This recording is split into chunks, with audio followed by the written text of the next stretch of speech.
Bonjour et bienvenue dans cette nouvelle et troisième vidéo de cette série que j'ai lancée tout récemment sur les mauvaises habitudes qu'on peut avoir en photo et qui ont vraiment la vie dure dans toute notre pratique photo. Pour ceux qui ne l'auraient pas vu, j'ai déjà fait deux vidéos, donc je vous affiche les liens juste ici et puis dans la description de la vidéo si vous voulez aller les regarder. Aujourd'hui, on va parler des automatismes de notre appareil photo, de l'importance déjà de ne pas trop les utiliser, mais surtout de ne pas trop leur faire confiance, voilà, de prendre la main et d'aider notre appareil photo dans plein de situations. Donc on va parler exposition photo, mesure de lumière, mise au point, gestion de la mise au point et travailler un petit peu sur le rendu esthétique de vos photos. Petite précision avant de commencer, je ne vais pas rentrer ici dans des détails techniques, je ne vais pas vous expliquer comment faire une mise au point, comment faire une exposition photo, comment faire une mesure d'exposition, quel mode utiliser, etc., etc. Ce n'est pas le but de ces vidéos. Ces vidéos sont vraiment faites pour vous faire prendre un petit peu de recul sur votre pratique photo, vous faire prendre conscience de certaines difficultés que vous pourrez rencontrer et vers quel endroit vous vous orienter pour justement essayer de pallier à ces problèmes ou ces difficultés. Si vous avez des questions, vous me les posez en commentaire, j'y répondrai. Je vous aiguillerai vers des articles ou des vidéos dans lesquels je reviens vraiment sur les détails techniques de certains éléments si vous voulez en savoir plus. Mais j'ai déjà dit énormément de choses sur tout l'aspect technique sur mon blog et sur ma chaîne YouTube.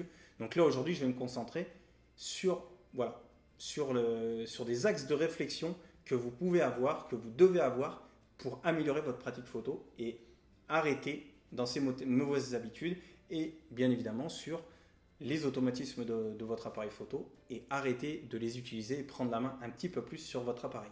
Alors on va commencer par la chose la plus importante, c'est l'exposition de vos photos. Pour ça, je vais m'appuyer sur deux cas concrets. Je vous affiche les photos juste à côté. C'est des cas que vous n'allez pas rencontrer systématiquement, toute l'année en tout cas, et pas pour toutes vos photos.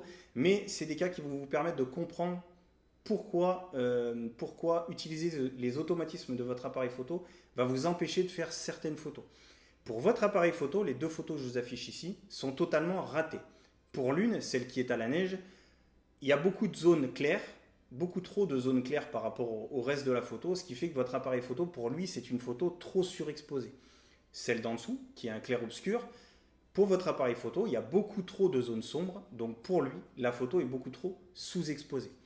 Pour rappel, votre appareil photo, comment il fonctionne? Il a été calibré, il a été programmé pour obtenir sur chacune des photos, et peu importe les conditions de lumière, que vous soyez en intérieur ou en extérieur, il est programmé pour essayer d'obtenir sur chacune de vos photos une exposition correcte. Donc ce qui est pour lui une exposition correcte, une exposition équilibrée, c'est une exposition à zéro.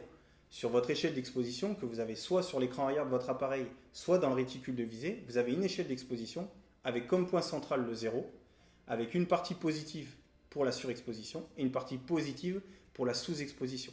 Votre appareil photo va faire tout son possible pour éviter d'être dans le positif ou dans le négatif. Pourquoi? Parce qu'on lui a dit, voilà, si tu me fais une exposition à zéro, tu vas éviter d'avoir des zones trop claires qui sont cramées et des zones trop sombres qui sont bouchées.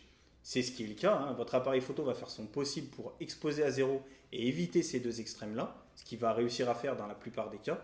Le problème, c'est que, par exemple, la photo à la neige, votre appareil photo détecte que c'est beaucoup trop lumineux. Donc, qu'est-ce qu'il va faire? Il va sous-exposer la photo pour arriver à une exposition à zéro. Et vous allez obtenir des photos avec une neige très terne, très grise, très palote.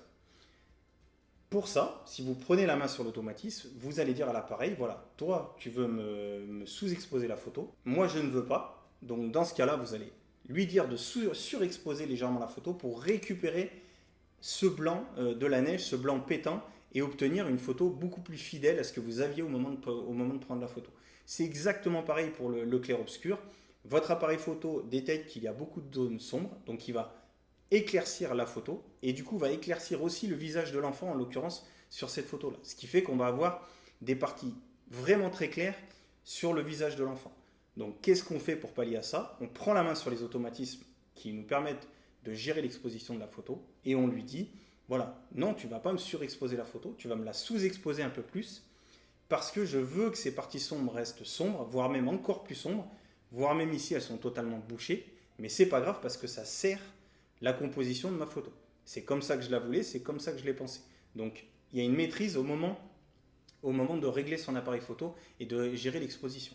Alors bien sûr à ça, pour cette photo en l'occurrence, il faut y mêler et prendre la main sur la mesure d'exposition pour faire la mesure vraiment, en l'occurrence ici, sur le visage de l'enfant et sur la partie la plus claire de son visage, pour exposer juste par rapport à ça.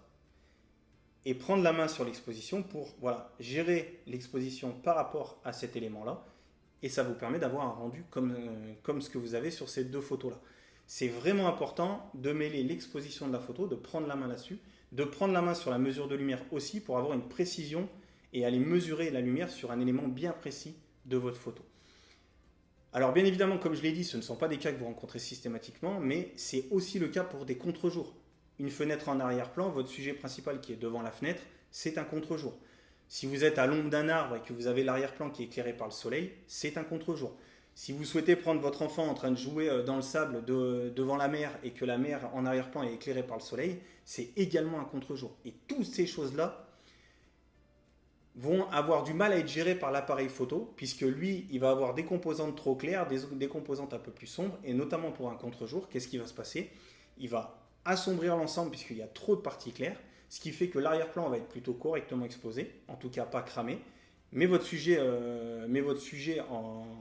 principal, votre sujet qui était en contre-jour, va lui aussi de la même manière être sous-exposé, donc lui va être beaucoup trop sombre.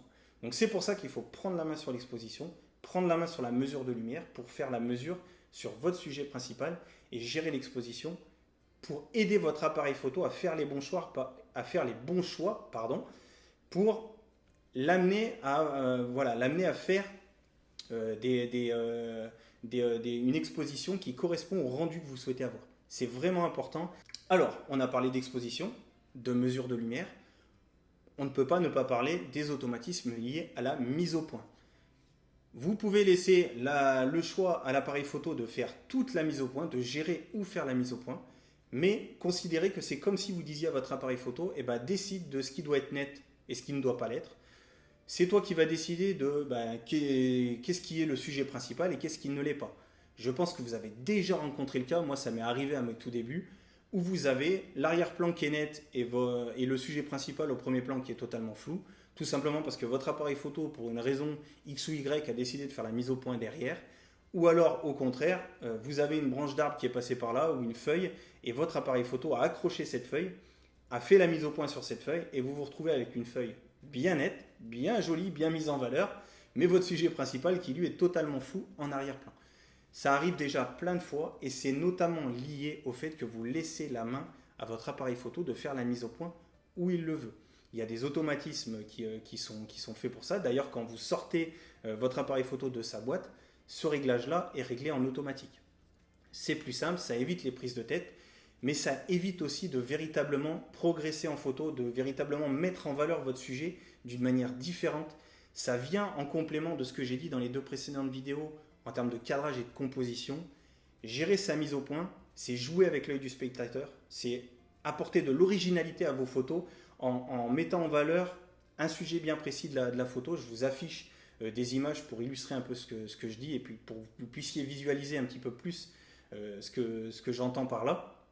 Mais maîtriser sa mise au point, c'est attirer le regard du spectateur vers un endroit bien particulier de votre photo.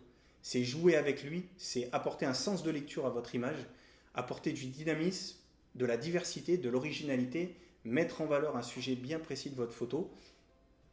Ça, c'est pour des cas de créativité, on va dire, apporter un rendu différent à vos photos. Mais surtout, prendre la main sur la mise au point va vous permettre surtout d'éviter des photos floues juste parce que la mise au point a été faite au mauvais endroit. Alors bien évidemment, si vous n'avez pas l'habitude encore, vous allez prendre la main sur la mise au point et il y aura des ratés, c'est obligatoire, vous allez par moment oublier de gérer correctement votre mise au point, ce n'est pas grave, c'est par l'erreur qu'on apprend.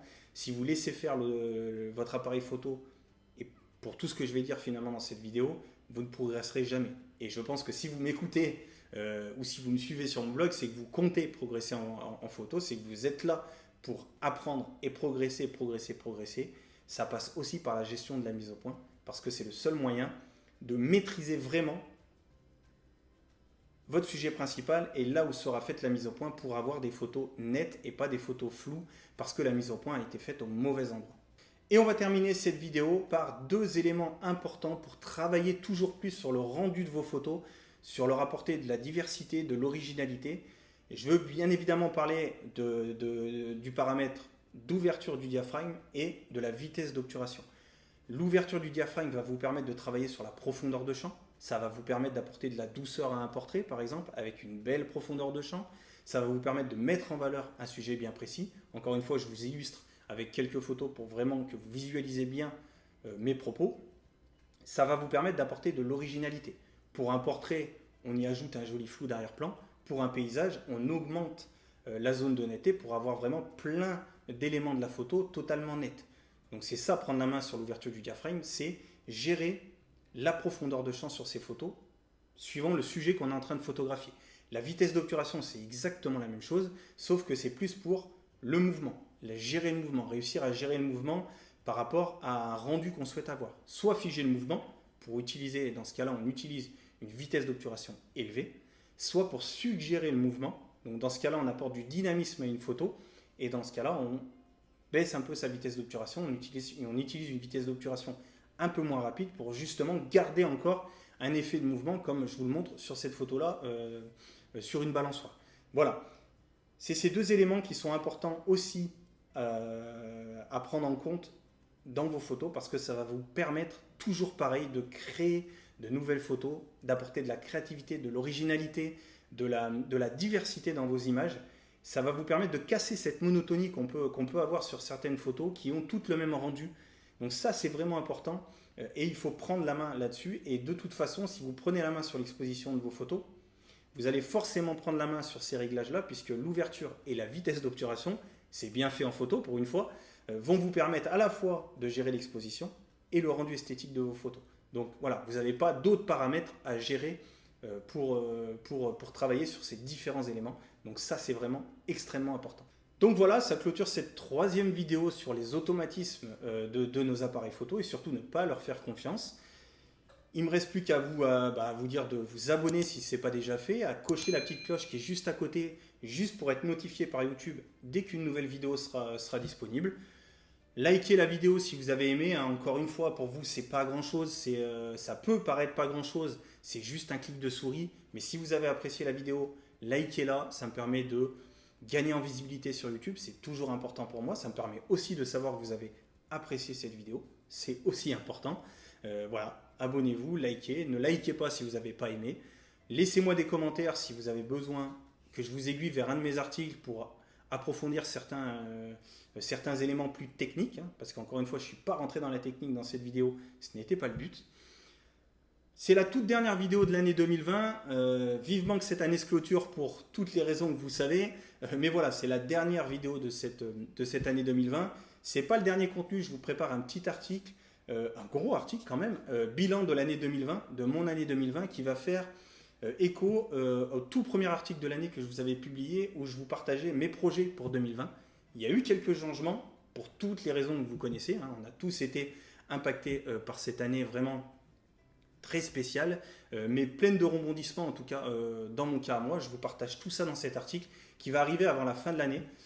Donc voilà, ça sera le dernier contenu avant de passer à cette année 2021. Donc pour ceux que je ne reverrai pas sur mon blog ou en commentaire ou peu importe, passez de bonnes fêtes, prenez soin de vos proches, profitez-en un maximum, c'est le principal, faites attention et puis voilà, profitez, passez de bonnes fêtes de fin d'année, on se retrouvera l'année prochaine pour, je l'espère, des jours un petit peu plus sympathiques en tout cas et moi je vous dis écoutez, à très vite sur mon blog pour le prochain article qui va arriver avant le 31 janvier, je veux vraiment le publier avant et en attendant je vous dis profitez bien.